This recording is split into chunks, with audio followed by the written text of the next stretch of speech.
السلام علیکم ورحمۃ اللہ وبرکاتہ۔ اللہ کے فضل اور اس کی توفیق سے آج ہم انشاءاللہ تعالی سورۃ البقرہ کی آیت نمبر 83 سے لے کر 84 تک پڑھیں گے۔ اعوذ باللہ من الشیطان الرجیم، بسم اللہ الرحمن الرحیم۔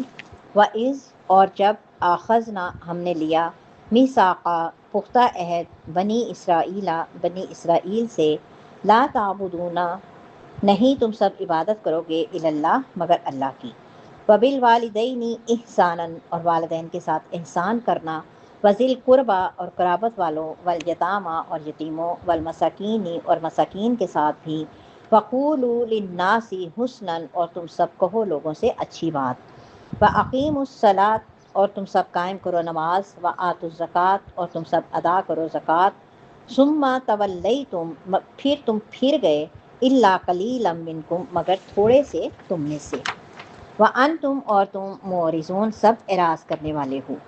وَإِذْ آخَذْنَا مِيثَاقَكُمْ اور جب ہم نے لیا تم سے پختہ عہد کے، لا تسفکون نہ تم سب بہاؤ گے، دماءکم اپنوں کے خون، ولا تخرجون اور نہ تم سب نکالو گے، انفسکم اپنے نفسوں کو، من دیارکم اپنے گھروں سے، ثم اقررتم پھر تم نے اقرار کیا، وانتم تشہدون اور تم سب گواہی دیتے ہو۔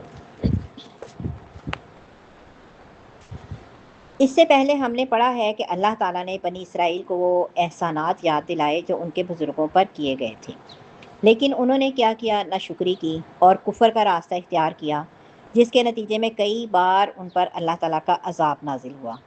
اب یہاں پر ان کو وہ عہد یاد دلایا جا رہا ہے جو بنیادی احکامات دیتے وقت ان سے لیا گیا تھا، اور یہ بتایا جا رہا ہے کہ بنی اسرائیل نے اس وعدے کی بھی پابندی نہیں کی تھی، انہوں نے اس کی بھی پاسداری نہیں کی اور لاپرواہی برتتے ہوئے اس سے بھی منہ موڑا۔ عہد جو ہے نا، ایسے اقرار کو کہتے ہیں جس کی حفاظت بھی کی جائے، اسے پورا کرنے کا ہر وقت خیال رکھا جائے، تو یہ دو طرفہ بھی ہو سکتا ہے اور مشروط بھی۔ اور اس عہد کو، وعدے کو جب تحریر یعنی لکھ کر یا تکرار کے ذریعے سے بار بار اس کا اظہار کر کے اسے مضبوط کیا جائے تو پھر اسے میثاق کہتے ہیں۔ تو اللہ تعالیٰ فرماتے ہیں کہ ہم نے بنی اسرائیل سے پختہ وعدہ لیا، اور یہ وعدہ ان اصول دین پر مشتمل ہے جن پر عمل کرنا ہر شریعت میں ضروری تھا، کیونکہ یہ ایسے احکامات تھے جو ہر زمانے کے اعتبار سے اور ہر جگہ کے اعتبار سے لوگوں کی مصلحت کو مد نظر رکھے ہوئے تھے، اور دین میں ان کی حیثیت جو ہے بنیاد کی طرح تھی جو منسوخ نہیں ہو سکتی تھی۔ اس لیے اللہ تعالیٰ نے ہمیں ان اصولوں کے حکم پر ان پر عمل کرنے کا ہمیں حکم دیا ہے، جیسے کہ بنی اسرائیل کو حکم تھا، ہمارے لیے بھی یہ حکم تھا، اور یہ تمام چیزیں شریعتوں کے اندر اللہ تعالیٰ نے سب کو ان کاموں کو بجا لانے کا حکم دیا تھا۔ ان میں سے پہلی چیز کیا تھی کہ تم نے اللہ کے علاوہ کسی اور کی عبادت نہیں کرنی، یعنی یہ توحید ہے، اور یہی نجات کا سب سے بڑا سبب ہے۔ اگر توحید نہیں ہے تو نجات ممکن نہیں ہے۔ کامیابی کے لیے، دنیا اور آخرت کی کامیابی کے لیے انسان کا توحید پرست ہونا ضروری ہے۔ دو طرح کے حقوق عائد ہوتے ہیں، ایک حقوق اللہ اور ایک حقوق العباد۔ حقوق اللہ کا کیا مطلب کہ اللہ کی توحید کا خیال رکھا جائے، اللہ تعالیٰ کو ایک مانا جائے، اس کی ذات میں، اس کی صفات میں، اس کے افعال میں اس کے ساتھ کسی کو شریک نہ کیا جائے، اس کی عبادت کی جائے، اس کی بندگی میں زندگی بسر کی جائے، اپنے آپ کو اس کے حقوق پر عمل کیا جائے، اسی کے نام کی نظر و نیاز دی جائے، اسی سے ڈرا جائے، اسی سے محبت کی جائے، کیونکہ یہ ساری چیزیں عبادت کے اندر آتی ہیں، ٹھیک ہے۔ تو جو یہ آیت ہے یہ عبادات سے بھی متعلق ہے اور معاملات سے بھی متعلق ہے۔ تو اللہ تعالیٰ نے فرمایا کہ صرف میری عبادت کرنی ہے۔ عبادت کی ڈیفینیشن ہم پڑھ چکے، آج ہم عبادت کی اقسام پڑھیں گے۔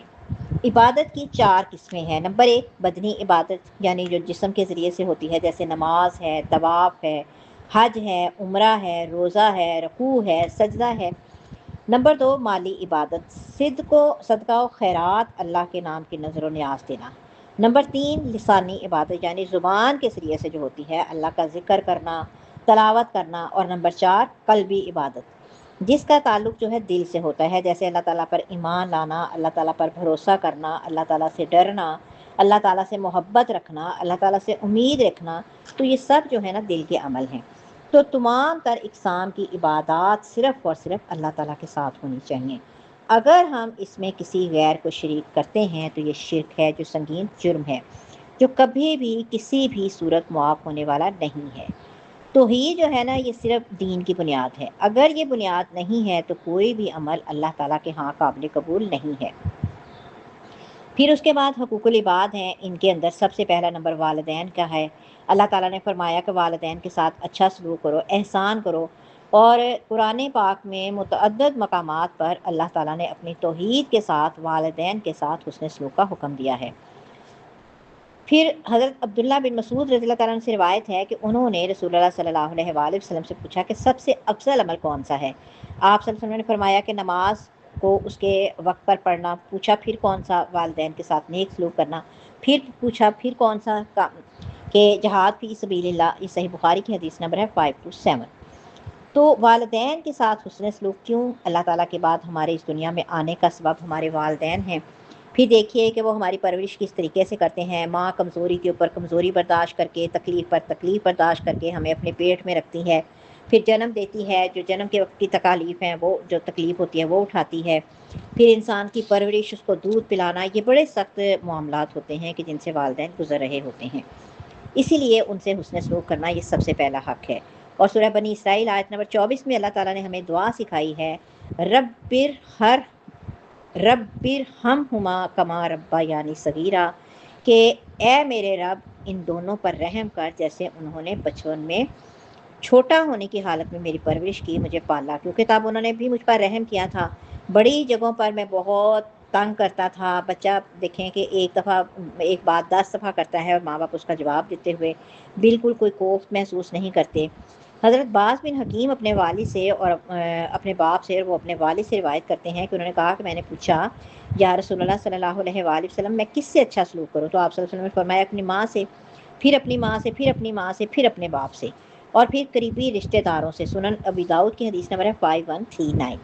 اب اس کا یہ کبھی بھی مطلب نہیں ہے کہ باپ کے ساتھ اس کا سلوک نہیں ہوگا۔ ماں کا 3 دفعہ تذکرہ اس لیے ہے کہ جو تکلیف حمل کے دوران اور پیدائش کے وقت ماں برداشت کرتی ہے اس میں باپ شریک نہیں ہوتا، اس لیے 3 دفعہ اسے حسن سلوک کا تذکرہ ہے۔ تو والدین کے ساتھ حسن سلوک میں یہ بات بھی آتی ہے کہ ہم 15ویں پارے میں انشاءاللہ تعالیٰ اس کی وضاحت پڑھیں گے کہ ان کے سامنے تحکمانہ انداز میں بات نہیں کریں گے، ان کو اف نہیں کہیں گے، ان کے آرام کا خیال رکھیں گے، ان کو ہر طریقے سے ذہنی اور جسمانی سکون عطا کریں گے۔ اللہ تعالیٰ ہم سب کو والدین کی صحت اور ایمان والی ان کی زندگی عطا فرمائے، اور جن کے ماں باپ اس دنیا میں چلے گئے ہیں دنیا سے، اللہ تعالیٰ ان کی مغفرت فرمائے، آمین۔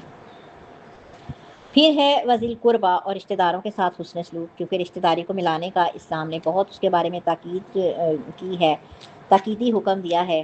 اب اس بات کی اہمیت کا اندازہ اس حدیث سے لگائیے کہ حضرت ابو ہریرہ رضی اللہ عنہ بیان کرتے ہیں کہ رسول اللہ صلی اللہ علیہ وآلہ وسلم نے فرمایا کہ اپنے رشتہ دار اور میں جنت میں ایسے ہوں گے۔ راوی نے درمیانی اور شہادت والی انگلی سے اشارہ کیا۔ صحیح مسلم کی حدیث نمبر ہے 2983۔ پھر اس کے بعد اللہ تعالیٰ نے یتیموں کے ساتھ حسن سلوک کا حکم دیا۔ یتیم وہ ہوتا ہے جس کا والد بچپن میں فوت ہو جائے۔ حضرت علی رضی اللہ تعالیٰ بیان کرتے ہیں کہ رسول اللہ صلی اللہ علیہ وآلہ وسلم نے فرمایا کہ بالغ ہونے کے بعد یتیمی نہیں ہے۔